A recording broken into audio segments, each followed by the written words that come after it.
नमस्कार, मैं हूं संजय शर्मा। आप देख रहे हैं 4 PM न्यूज़ नेटवर्क।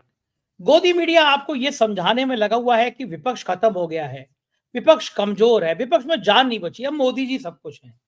हकीकत कहीं इससे ज़्यादा जुदा है, बहुत जुदा है। हकीकत ये है कि कई सालों बाद विपक्ष इतना मजबूत है कि वो मोदी जी के पसीने छुड़ा दे रहा है। यही कारण है कि मोदी जी 20-20 दिन तक सदन में आ नहीं पा रहे हैं, हाउस में चेहरा नहीं दिखा पा रहे हैं। अभय द्विवेदी जी से मैंने जानना चाहा कि विपक्ष की इस छवि को प्रस्तुत किया क्यों किया जा रहा है, इसके पीछे गेम क्या है, सत्ता का गेम क्या है। आज अभय जी ने राजनीतिक झरोकों से बहुत सारी बातें समझाई हैं कि विपक्ष कितना मजबूत है और भारतीय जनता पार्टी इस तरह की अफवाहें आखिर उड़ा क्यों रही है। बहुत रोचक बातचीत है, चलते हैं अभय द्विवेदी जी के पास। उससे पहले रिक्वेस्ट है, चैनल को सब्सक्राइब करना और ज्वाइन करना ना भूलें। और एक रिक्वेस्ट और है, हमारा 4 PM म्यूजिक चैनल एक बार वहां देख कर आइएगा। बहुत कोशिशों से बहुत अच्छे गीत हम लोग तैयार करके वहां डाल रहे हैं, उस चैनल को भी सब्सक्राइब करिएगा। चलते हैं अभय द्विवेदी जी के 4 PM न्यूज नेटवर्क में। स्वागत है अभय द्विवेदी जी आपका। मैं कई दिनों से गोदी मीडिया को देख रहा हूं, वो विपक्ष की आलोचना पर आलोचना कर रहा है, लेकिन यही विपक्ष है जिसने मजबूर कर दिया है कि प्रधानमंत्री जी 15-20 दिन से हाउस में आ नहीं पा रहे हैं। यही विपक्ष है जिसने पसीने छुड़ा रखे हैं प्रधानमंत्री के, भारतीय जनता पार्टी के। हर मुद्दे पे पहलकदमी, चहलकदमी विपक्ष कर रहा है, हंगामा कर रहा है। अडानी के मुद्दे पे हाउस नहीं चलने दे रहा है। राहुल गांधी पहले संभल गए, फिर हाथरस की जो पीड़िता थी जिसकी डेथ हो गई, अब उसके घर पे जाने की बात कल राहुल गांधी ने पहल करी। विपक्ष क्या इतना कमजोर है जितना गोदी मीडिया दिखा रहा है? क्या विपक्ष में अब इतनी ताकत नहीं बची है कि वो भारतीय जनता पार्टी का मुकाबला कर सके, या फिर जानबूझ के ये प्रचारित किया जा रहा है जिससे ये लगे कि विपक्ष कमजोर है, विपक्ष के पास अब कुछ बचा नहीं है? संजय जी, पहली बात तो मैं ये कहूंगा कि आपने मेरे मुंह की बात छीन ली है। वस्तुस्थिति बिल्कुल इसके विपरीत है जो दिखाया जा रहा है।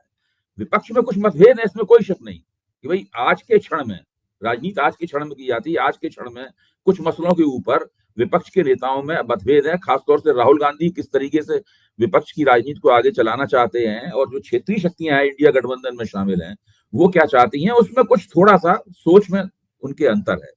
लेकिन ऐसा नहीं है कि किसी विपक्षी नेता ने अभी तक ये कहा हो कि इंडिया गठबंधन से हम निकलना चाहते हैं। किसी विपक्षी नेता ने नहीं कहा है कि इंडिया गठबंधन को भंग कर देना चाहिए।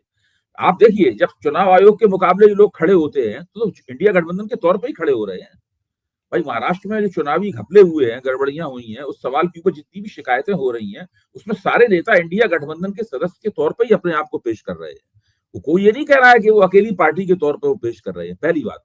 दूसरी बात, अब आप इस वक्त विपक्ष की जो स्थिति है उससे आप तुलना कीजिए 2004 से लेकर जब अटल बिहारी वाजपेयी चुनाव हार गए थे और यूपीए की सरकार बन गई थी सोनिया गांधी के नेतृत्व में और मनमोहन सिंह के नेतृत्व में, 14 तक जब तक कांग्रेस चुनाव हारी, उस 10 साल की अवधि में भारतीय जनता पार्टी और एनडीए की क्या हालत थी, जरा इसके ऊपर गौर कीजिए।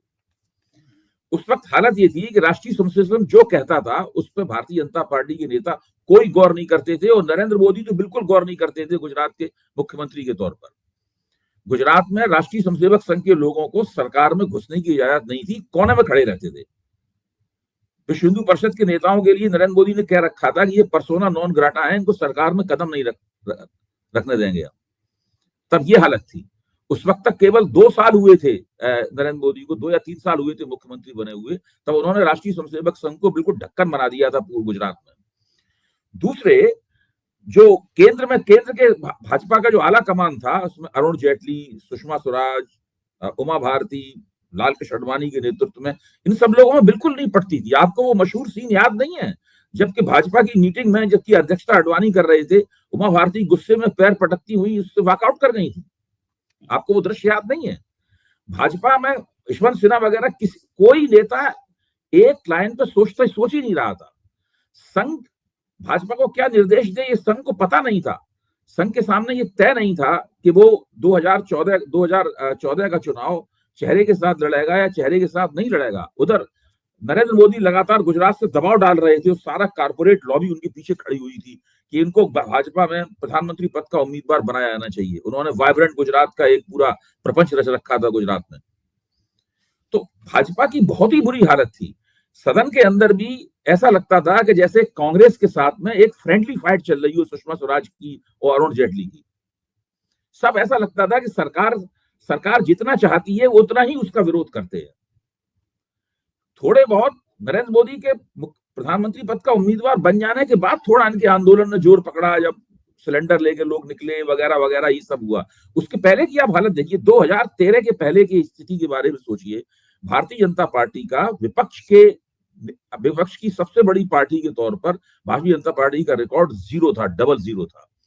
अब आप उसके मुकाबले बाद के 10 साल है उन पे देखिए, आप उन 10 सालों में भी जो भाजपा विरोधी विपक्ष है आपको ज्यादा सीन पे दिखाई नहीं पड़ेगा। कुछ कुछ राहुल गांधी गतिविधियां करते थे, वरना आमतौर पे बुझा बुझा सा नजर आता था। और नरेंद्र मोदी फ्रंट फुट पे खेल रहे थे, कमान, राजनीति की कमान उनके हाथ में थी, उनका हर कदम मास्टर स्ट्रोक माना जाता था। अब आपने इतने दिनों से मास्टर स्ट्रोक शब्द सुना है? 24 जून के बाद, 4 जून के बाद मास्टर स्ट्रोक शब्द सुना है? अमृतकाल शब्द सुना है आपने कभी इस बीच में? ना अमृतकाल रह गया है, ना मास्टर स्ट्रोक रह गया है, कुछ भी नहीं रह गया है। तो नरेंद्र मोदी, आप पिछले 10 साल के नरेंद्र मोदी की तीसरे बार जो प्रधानमंत्री बने हैं नरेंद्र मोदी से तुलना कीजिए, ये उसकी छाया मात्र नहीं है। नरेंद्र मोदी एक आध कई जगह भाषण देते नजर आते हैं, ना उतने उत्साह से वो चुनावी मुहिम चला रहे हैं, ना ही पोस्टरों पे उनका इतना बड़ा चेहरा है, कहीं नहीं है, वो बात रह ही नहीं गई है। और विपक्ष के तौर पे और लगातार देखिए हर मसले के ऊपर, आपने सही कहा, वो बैक फुट के ऊपर है। अमेरिका में इनके मित्र अदानी जी के ऊपर तलवार लटक रही है, जब वो तलवार गिरेगी, अगर गिरी तलवार, तो मोदी जी के ऊपर भी, उन पर भी घाव लगेगा। ये बच नहीं सकते उससे किसी भी कीमत पर। ऐसा नहीं हो सकता कि उनका कुछ होता रहे और इनका कुछ भी ना हो। और इस अंदेशे के मारे भाजपा परेशान है। इसीलिए इस उल्टी सीधी किस्म की हरकतें की जा रही हैं, कि मैं तो उल्टी सीधी हरकतें ही मानता हूँ। बेतुकी रणनीति है कि जार सोरोस और सोनिया गांधी के संबंध है। और आंदोलन कौन कर रहा है? गिरिराज सिंह आते हैं वो बैनर लेके, जार सोरोस और सोनिया गांधी। गिरिराज सिंह सदन में प्रदर्शन करते हैं उसके खिलाफ। आप इसी का अंदाजा लगा लीजिए कि पूरी रणनीति कितनी इनकी हास्यास्पद है। अब आप विपक्ष के जो मौजूदा विपक्ष है उसके ऊपर ध्यान दीजिए। भारत के संसदीय इतिहास में कभी भी विपक्ष इतना मजबूत नहीं रहा जितना आज मजबूत है। विपक्ष का एक मोर्चा भी है, मैं मानता हूं, उसकी कोई संस्थागत अभिव्यक्ति ठीक नहीं है। उसका संयोजक होना चाहिए, उसका अध्यक्ष होना चाहिए, उसकी रीति नीति तय होनी चाहिए, उसका न्यूनतम साझा कार्यक्रम होना चाहिए, ये सब होना चाहिए। मैं इस बात से मानता हूं, और ये बात अभी से नहीं, मैं मुद्दतों से कहता आ रहा हूं, आप भी इस बात की तस्दीक करते हैं। लेकिन इस बात को अगर आप इस नाकामी को आप छोड़ दें, विपक्ष बहुत शक्तिशाली है। आप देखिए ममता बनर्जी पश्चिम बंगाल में, उनसे शक्तिशाली कौन है? स्टालिन से शक्तिशाली कौन है तमिलनाडु के अंदर? अब अखिलेश से शक्तिशाली कौन है उत्तर प्रदेश के अंदर? तेजस्वी यादव एक बहुत ही शक्तिशाली नेता है बिहार के अंदर। उनकी संसद में, विधानसभा में तकनीकी रूप से शायद भाजपा की अब एक आध सीट ज्यादा हो गई है, सबसे बड़े दल थे। पहले उनके पास सांसद नहीं थे, 0 सांसद थे। इस लोकसभा चुनाव के बाद अब उनके पास सांसदों की संख्या भी है। आम आदमी पार्टी 2 राज्यों में सत्तारूढ़ है। दिल्ली में अभी भाजपा और कांग्रेस चुनावी होड़ में आम आदमी पार्टी से स्पष्ट रूप से पीछे दिखाई दे रही है। पंजाब में अभी भी आम आदमी पार्टी नंबर 1 पार्टी है।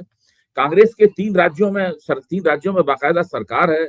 कर्नाटक में सरकार है, तेलंगाना में सरकार है, हिमाचल प्रदेश में सरकार है, और केरल में वो कभी भी सरकार में आ सकती है। वहां तैयार खड़ी हुई है सरकार में आने के लिए। मैं केवल ये पूरा सीन आपके सामने इसलिए पेश कर रहा हूं कि विपक्ष कहीं से भी कमजोर नहीं है। और इस वक्त तो हालत यह है कि आंध्र प्रदेश में जो जगन मोहन रेड्डी हैं, वो भी इंडिया गठबंधन में आने के इच्छुक दिखाई पड़ रहे हैं। यानी उनको, अगर वो इंडिया गठबंधन में आने के इच्छुक नहीं होते तो वो ममता बनर्जी के इस मांग का समर्थन क्यों करते कि भाई उनको नेता होना चाहिए? उनको क्या मतलब? इंडिया गठबंधन में रहे नहीं, वो किस तुफैल में कह रहे? इसका मतलब है इंडिया गठबंधन में आना चाहते हैं। चंद्रबाबू नायडू, वो भाजपा का जो गठजोड़ हो गया है, उससे मजबूर है वो इंडिया गठबंधन में आने के लिए। मैं ये मानता हूं कि अगर इंडिया गठबंधन वाले थोड़ा सा अपना शीन काफ दुरुस्त कर लें तो बहुत जल्दी ही एक ऐसी स्थिति बन जाएगी जिसमें भाजपा परेशान हो जाएगी कि भाई इस विपक्षी गठजोड़ से कैसे निपटें। तो इस वक्त मैं मानता हूं कि भारत में जो संसदीय विपक्ष है वो खासी बेहतरीन स्थिति में है। ये जो महाराष्ट्र और हरियाणा की जो पराजय हुई है, ये अभी जो कुछ भी दिखाई पड़ रहा है, इस पराजय का आफ्टर इफेक्ट है। ये इसके अलावा नहीं है। तो इसमें कोई निराश होने की आवश्यकता नहीं है। एक हल्का सा झटका चाहिए, वैसे ही भाजपा काफी पीछे नजर आएगी और ये गठबंधन आगे नजर आएगा। मैं समझता हूं कि भारत में संसदीय विपक्ष के लिहाज से उसके ये स्वर्णिम दिन चल रहे हैं। मैं बिल्कुल उल्टी बात कह रहा हूं। ये विपक्ष के सुनहरे दिन चल रहे हैं, और यही वो बात है इसकी जिसकी जो हिम्मत राहुल गांधी को बंधाती है, जो राजनाथ सिंह जी को वो कहते हैं कि ये लोग गुलाब का फूल और तिरंगा झंडा। आप सोचिए ना, ये सब क्या हो रहा है? ऐसा कभी पहले हुआ है कभी? तो बहुत बेहतर स्थिति में है विपक्ष। ये जो गोदी मीडिया में हो रहा, गोदी मीडिया में भी नहीं, मैं मानता हूं जो लोग विपक्ष को एकजुट देखना चाहते हैं वो भी कुछ आलोचना कर रहे हैं, इसमें कोई शक की बात नहीं, केवल गोदी मीडिया ही नहीं कर रहा है। लेकिन मेरा मानना यह है कि इसमें बिल्कुल निराश होने की आवश्यकता नहीं है। विपक्ष अच्छी स्थिति में है और कदम ब कदम सरकार के खिलाफ पहलकदमी ले रहा है, और उस पहलकदमी लेने में जिस व्यक्ति को सबसे आगे होना चाहिए वो सबसे आगे है राहुल गांधी। देखिए, संसदीय विपक्ष में एक ही व्यक्ति है जिसकी राष्ट्रीय छवि है, जो राष्ट्रीय स्तर पर नरेंद्र मोदी के मुकाबले लोकप्रियता की रेटिंग में कहीं खड़ा हुआ है। मोदी जी आगे हैं, लेकिन राहुल गांधी अभी भी लोकप्रियता की रेटिंग में कहीं खड़े हुए हैं। ऐसा कोई अभी रेटिंग नहीं आई इससे लगेगा कि राहुल गांधी की लोकप्रियता में रेटिंग कम हो गई हो, ऐसी स्थिति नहीं है। तो इसमें मायूस होने की कोई आवश्यकता नहीं है। इस प्रकार का जो एक माहौल बनाने की कोशिश की जा रही है, मेरे ख्याल से विश्लेषणात्मक निगाह से हम देखें, तथ्यात्मक निगाह से देखें, ये पूरी तरीके से अनावश्यक है। अच्छा, ये साइकोलॉजिकल वार है, मनोवैज्ञानिक लड़ाई है जो गोदी मीडिया सत्ता पक्ष की तरफ से खेल रहा है कि भाई कहते रहो विपक्ष में जान नहीं है, राहुल गांधी पप्पू है। कितने सालों तक राहुल गांधी को पप्पू घोषित करने के लिए हजारों करोड़ रुपए खर्च किया गया, तो बात सामने आ गई। और अभी आपको लगता ही नहीं राहुल गांधी जैसा भी अद्भुत नेता होना मुश्किल है कि मतलब तो पप्पू कह रहे हैं, मूर्ख कह रहे हैं, वो कोई बोल ही नहीं रहा है, कोई रिएक्ट ही नहीं। वो भारत जोड़ो यात्रा शुरू करके सारा जवाब दे दिया। ये जो पर्सनालिटी डेवलप हुई है पिछले 4-5 सालों में राहुल गांधी, आपको लगता है कि कोई सोच सकता था कि राहुल गांधी इस मुकाम तक ले आएंगे खुद को? देखिए, राहुल गांधी ने जिस तरीके से अपनी शख्सियत में परिवर्तन किया है, अपना छवि परिवर्तन किया है, और जिस तेजी के साथ में वो राष्ट्रीय स्तर पर नरेंद्र मोदी के मुकाबले खड़े हुए हैं, उससे पहले जो कहा जाता था कि टीना फैक्टर है, अब कोई नहीं कहता टीना फैक्टर है। और भाजपा इस बात से डरी हुई है। अगर देखिए 4 जून के नतीजे के बाद अगर एक बार भाजपा थोड़ी सी लड़खड़ाई, सिर्फ एक बार, खेल खत्म है। नरेंद्र मोदी तेजी के साथ ढलान पे जाएंगे और राहुल गांधी रॉकेट की तरह ऊपर आएंगे। आप देखिए यही होने वाला है, क्योंकि जो जमीन पे स्थिति बहुत खराब है। ऊपर से आप आंकड़ों की लीपापोती कितनी भी कर लें, जमीन पे महंगाई भयानक है, बेरोजगारी भयानक है, लोगों के सामने टुकड़े फेंके जा रहे हैं, लोग उनके उस पर जिंदा हैं उन टुकड़ों के ऊपर। और इन सब से कहीं ना कहीं एक अदृश्य किस्म की एंटी इनकम्बेंसी जमा हो रही है। ये एंटी इनकम्बेंसी तब प्रकट होती है जबकि लोकसभा चुनाव नजदीक होते हैं। ये राज्यों की एंटी इनकम्बेंसी से अलग तरह की है। मैं बार बार इस बात को कहता हूं, लोग पता नहीं इसको क्यों भूल जाते हैं। एक बार फिर मैं याद दिलाना चाहता हूं, 2024 के लोकसभा चुनाव से पहले भारतीय जनता पार्टी ने कितनी जबरदस्त विधानसभा चुनावों में जीत हासिल की थी। छत्तीसगढ़ में, राजस्थान में, मध्य प्रदेश में मोदी की बल्ले बल्ले हो रही थी। मोदी ने अपने नाम पर चुनाव लड़े थे और उन चुनावों में भारतीय जनता पार्टी को, जिसे कहते हैं फेमस विक्ट्री, वो प्राप्त हुई थी। सब लोगों ने मान लिया था कि अब लोकसभा चुनाव के चुनाव परिणामों को हम पहले से ही घोषित कर सकते हैं, चुनाव होने से पहले ही घोषित कर सकते हैं। क्या हुआ, महीने भर के अंदर अंदर, 2 महीने के अंदर अंदर एंटी इनकम्बेंसी दिखाई देने लगी। पहले तो लोगों को यकीन ही नहीं हुआ कि अभी तो इतना जबरदस्त चुनाव जीते, एंटी इनकम्बेंसी कहां से आ गई। धीरे धीरे एंटी इनकम्बेंसी बढ़ती चली गई और आप देखिए कितनी सीटें इनकी नीचे गिर गई। 63 सीटें तो सीधे पहले 303 सीटें थी, 240 रह गई, तो 63 सीटें तो ये कम हो गई। लेकिन कुल मिलाकर अपने प्रभाव क्षेत्र के अंदर भारतीय जनता पार्टी 77 सीटें हारी है। वो तो अगर उड़ीसा में, आंध्र प्रदेश में, दूसरी जगहों पे, केरल में 1 सीट इस तरह करके अगर नहीं जीतती भारतीय जनता पार्टी तो उसकी काफी सीटें कम हो सकती थी। और अगर मैं उस नागरिक समाज के उस संगठन द्वारा चुनाव आयोग को दिए गए प्रतिवेदन पे अगर जाऊं, तो अगर वो गड़बड़ियां नहीं होती, ये चुनाव आयोग के सहयोग से गड़बड़ियां की गई हैं, तो भारतीय जनता पार्टी कम से कम 125 सीटें नीचे जाती। ठीक, बिल्कुल बिल्कुल ठीक बात है। और आपने कहा कि जो भारतीय जनता पार्टी की स्थिति है, वो जो जिस कारण से वो सोरेस पर हमला कर रही है कि अडानी के बचाव करने के लिए, एक बड़ा सवाल ये भी उठता है कि क्या जॉर्ज सोरेस आतंकवादी है? क्या भारत ने उसको ब्लैक लिस्ट में डाला है? क्या भारत ने कहा है कि अगर मैं अमेरिका घूमने जाऊंगा और मैं जॉर्ज सोरोस के संग में अगर कॉफी पी लूंगा तो मैं क्या देश विरोधी हो गया? मतलब अगर ऐसा है, मुझे होता है कि भारत सरकार के पास आप आप आप देखिए ना, आप जो जो बौखलाहट है वो बौखलाहट क्यों? जो ओसीसीआरपी संगठन है उसका फुल फॉर्म क्या है? वो करप्ट एंड क्रिमिनल प्रैक्टिसेस के खिलाफ चलाई जाने वाली जांच मुहिम है। सीसी क्या है? करप्ट एंड क्रिमिनल, भ्रष्ट और अपराधी गतिविधियां जो हैं उनके खिलाफ की जाने वाली जांच है वो। ऐसे मंच के ऊपर जब अदानी वाले मसले के ऊपर लेख छपता है, पूरी इन्वेस्टिगेशन छपता है और उसमें उसके साथ भारतीय जनता पार्टी भी फंसी हुई नजर आती है, तो भाजपा का उसमें बौखलाना स्वाभाविक ही है। भाई उनको एक अमेरिकी सरकार द्वारा चलाया जाने वाला और जॉर्ज सोरोस के सहयोग से चलाया जाने वाला एक जो मंच है वो कह रहा है कि ये करप्ट एंड क्रिमिनल प्रैक्टिसेस का खेल है, का केस है। मतलब मैं ये कह रहा हूं जो दबाव भाजपा किस दबाव में अपने आप को महसूस कर रही है, वो केवल ये नहीं है कि एक पूंजीपति ने कुछ मुनाफा कमाने के लिए, कुछ कमाने के लिए थोड़ी बहुत कोई हेर फेर की है। Corrupt and criminal practices, OCCRP ये है। तो इसीलिए बाद में जो फ्रांस का संगठन है, मीडिया पार्ट, फ्रांस का संगठन है, जिसने एक जमाने में ओसीसीआरपी की इसलिए आलोचना की थी क्योंकि उसने वेनेजुएलन गवर्नमेंट के लिए, सरकार के खिलाफ कुछ जांच पड़ताल करने के लिए 6-7 लाख डॉलर जो है वो इस संगठन को अमेरिकी सरकार ने दिए थे।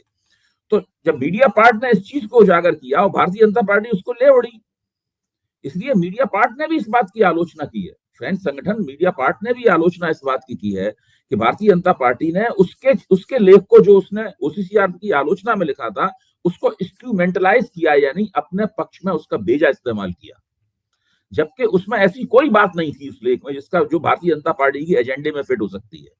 तो हर चीज को तोड़ मरोड़ के अपने पॉलिटिकल एजेंडे में फिट करने की जो कोशिश है, इससे कोई बात बनेगी नहीं। आप हिंदुस्तान में कोई भी, सोनिया गांधी को कुछ भी बुरा भला कह लें, आप राहुल गांधी को कुछ भी बुरा भला कह लें, जो अमेरिका में हो रहा है वो उससे रुकने वाला नहीं है। जो होना वो होगा। अगर अडानी जी निर्दोष है तो छूट जाएंगे, नहीं निर्दोष है तो अगर अडानी नहीं फंसे तो ये लोग भी फंसेंगे, ये बच नहीं सकते। उनके राजनीतिक जो दोस्त और रहनुमा है वो भी फंसेंगे।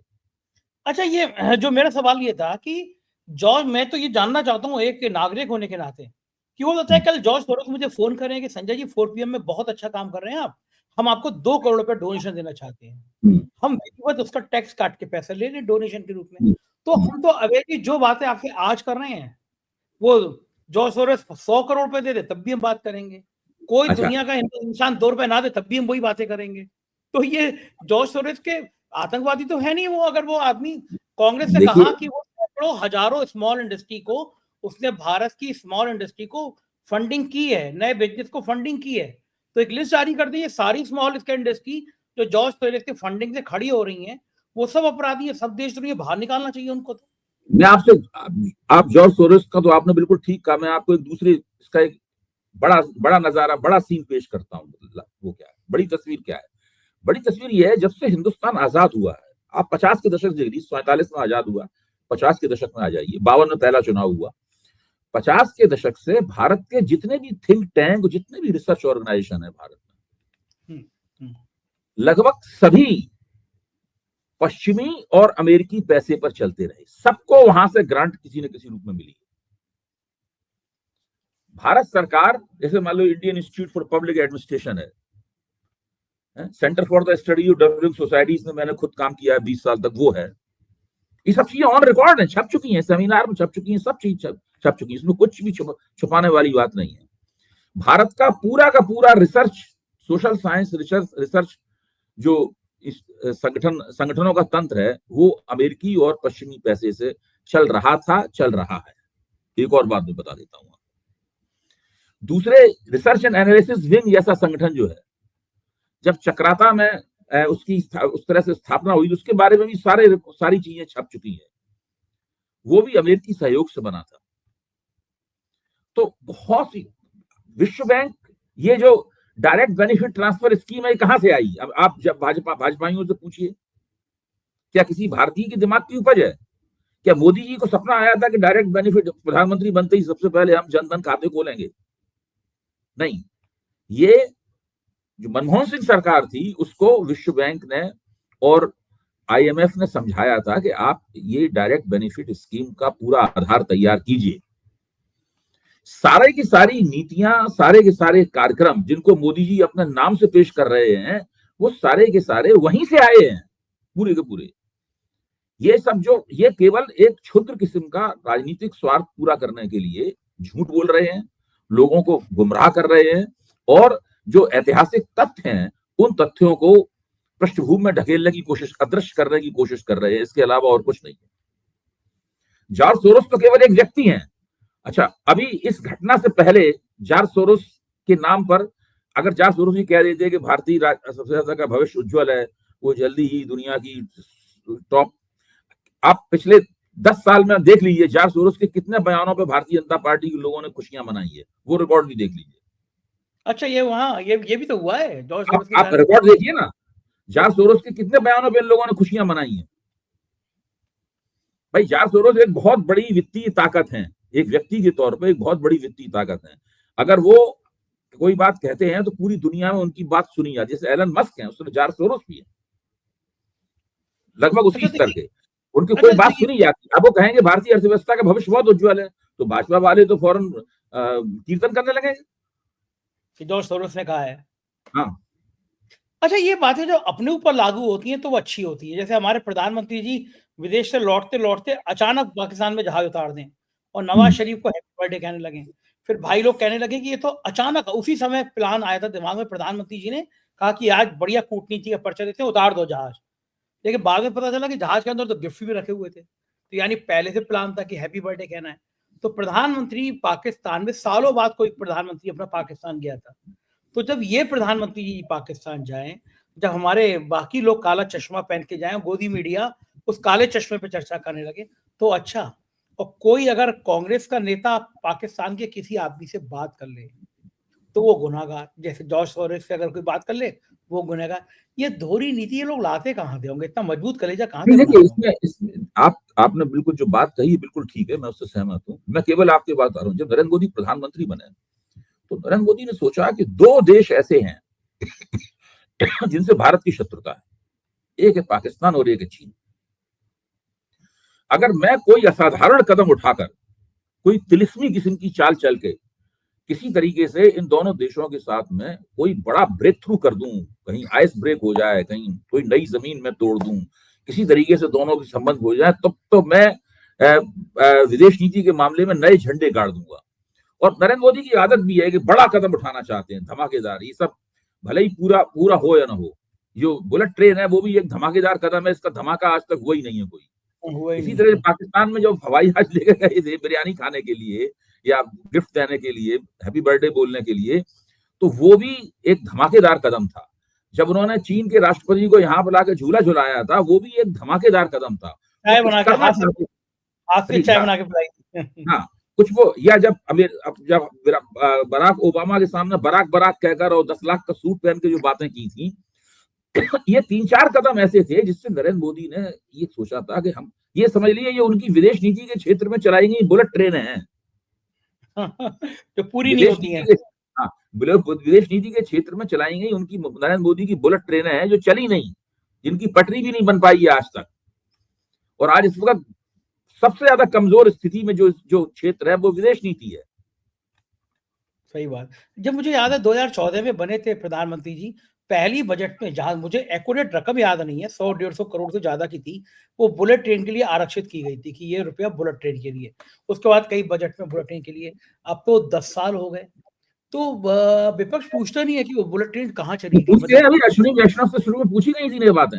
अच्छा, अब अश्विनी वैष्णव जो है वो भारत के इतिहास के सबसे ज्यादा विफल रेल मंत्री हैं। उनके पिछले 6 महीने 7 महीने के कार्यकाल में अनाप शनाप रेल दुर्घटनाएं हुई हैं। फिर भी वो नरेंद्र मोदी के खासुल खास हैं। और क्यों खासुल खास हैं इसके बारे में हम लोग जानते ही हैं चर्चा। वो पैसा उगाने में कुशल हैं, किससे कहाँ पैसा उगाना है, किसको पैसा देना है, किसको पैसा लेना है, इस मामले में उनसे ज्यादा महारत किसी के पास नहीं है। वरना ऐसी कौन सी उनके पास तकनीकी खूबी है जिसके कारण उनको रेल मंत्रालय लगातार दे रखा गया है, जबकि रेल मंत्रालय बहुत बुरी स्थिति में है। तो इसलिए बुलेट ट्रेन के बारे में पूछा तो कहते हैं बहुत ऊंची तकनीक का मामला है, ये बड़ी ऊंची तकनीक का मामला है। तो अभी धीरे धीरे करके वो तकनीक जापानी लोग ट्रांसफर करेंगे, तब ये कर पाएंगे। हाँ, जो समझ में नहीं आएगा किसी को। एक आखिरी सवाल अभय जी, जो मेरा राजनेताओं के को लेकर समझ में नहीं आता, मेरे एंटीने से परे है। जैसे मेरी व्यक्तिगत कमजोरी, अगर मैं किसी इंसान से चिढ़ूंगा तो उससे फिर मिलूंगा नहीं, मतलब ये मेरी व्यक्तिगत कमजोरी है। मैं उतना उदार नहीं हूँ कि मैं आपसे चिढ़ भी जाऊं, आपसे नमस्ते भी कर रहा हूँ, आपके घर चाय पीने भी चला जाऊं। अगर मैं आपसे नाराज होऊंगा तो फिर भैया मैं कुछ कहूंगा नहीं, लेकिन मैं आपके घर नहीं आऊंगा, मैं आपसे बात नहीं करूंगा। लेकिन नेताओं में कोई फर्क ही नहीं पड़ता। शरद पवार जी का जन्मदिन था और हमने शुभकामनाएं उनको, लंबी उम्र उनकी, लेकिन अजीत पवार जी सपा बार पहुंच गए, पैर छुए, आशीर्वाद दीजिए चाचा जी। कुछ फर्क ही नहीं है। अभी कुछ दिन पहले एक दूसरे से इतनी लड़ाइयां उड़ाइयां, क्या कहाँ से इतना कलेजा ले आते हैं नेता? देखिए, इसमें कलेजे वाली बात नहीं है। राजनीति का पहला नियम ही है कि यहाँ स्थायी दोस्ती और स्थायी दुश्मनी नहीं होती है। कोई भी परमानेंट एनिमिटी नहीं है, परमानेंट फ्रेंडशिप नहीं है। एक जमाने में ममता बनर्जी एनडीए के साथ थी, मंत्री भी थी, सब कुछ एनडीए के साथ थी। आज वो बिल्कुल एनडीए की आंख का कांटा बनी हुई है। और कितनी जबरदस्त दो जबरदस्त पराजय उन्होंने भारतीय जनता पार्टी को रसीद की है। तो कोई कुछ नहीं कह सकता कौन कब किधर क्या जाएगा। अब हाँ, ये तो देखिए, नरेंद्र मोदी और शरद पवार के आपसी संबंध कितने अच्छे हैं। आप कल्पना नहीं कर सकते दोनों के संबंध कितने अच्छे हैं, नरेंद्र मोदी और शरद पवार के। जब मुलायम सिंह यादव जिंदा थे, नरेंद्र मोदी के मुलायम सिंह यादव से भी अच्छे संबंध थे। एक बार तो मुलायम सिंह यादव ने संसद में खड़े होकर, उन्हें चुनाव हुआ नहीं था उससे पहले ही उन्होंने जीत की बधाई दे दी थी उन्होंने। मैं बता रहा हूँ ये सब, हाँ, ये सारी जो घटनाएं होती रहती हैं, जैसे वो मोदी जी ममता जी को आम भिजवाते हैं, हाँ, आम भिजवाते हैं, हाँ बिल्कुल, कुछ भी। देखिए, ये इसीलिए इसको हम लोग पॉलिटिकल क्लास कहते हैं। ये जो है पॉलिटिकल क्लास है। इसको पुरानी मार्क्सिस्ट शब्दावली में रूलिंग क्लास भी कहा जाता है। ये शासक वर्ग है, सत्ता में हो या ना हो उससे कुछ नहीं फर्क पड़ता है। जो आज सत्ता में नहीं है वो कल सत्ता में आएगा, क्योंकि सत्ता में आने की प्रतियोगिता कर रहा है, तो वो रूलिंग क्लास है। सही बात है। और ये इन जो सब लोगों में आपस में दोस्ती भी होती है और इन सब लोगों में आपस में संघर्ष भी होते हैं। सही बात है। और ये जो बेचारा आम आदमी है वो लड़ा मारा जा रहा है। वो बीजेपी के लिए कह दो तो कांग्रेस ही नाराज। इसीलिए किसी नेता का पक्ष या विपक्ष लेने की बजाय हम लोगों को राजनीतिक प्रवृत्तियों पर ध्यान देना चाहिए। जो सामाजिक प्रवृत्तियां हैं उनका राजनीतिक प्रवृत्तियों के साथ जो संबंध है उनका ध्यान देना चाहिए, और उस लिहाज से हमें राजनीतिक परिस्थिति का आकलन करके अपने दर्शकों के सामने परोसना चाहिए। बिल्कुल ठीक बात है। बहुत बहुत शुक्रिया अभय जी, आपसे बात करके मुझे मजा आ जाता है, एकदम ताजगी आ जाती है। शुक्रिया, थैंक यू। ये थे अभय दुबे जी, और मुझको यकीन है ये बातचीत आपको बहुत अच्छी लगी होगी, क्योंकि नया विशेषण, नए तरह का विशेषण, आपकी राय का मुझे इंतजार रहेगा। Thank you.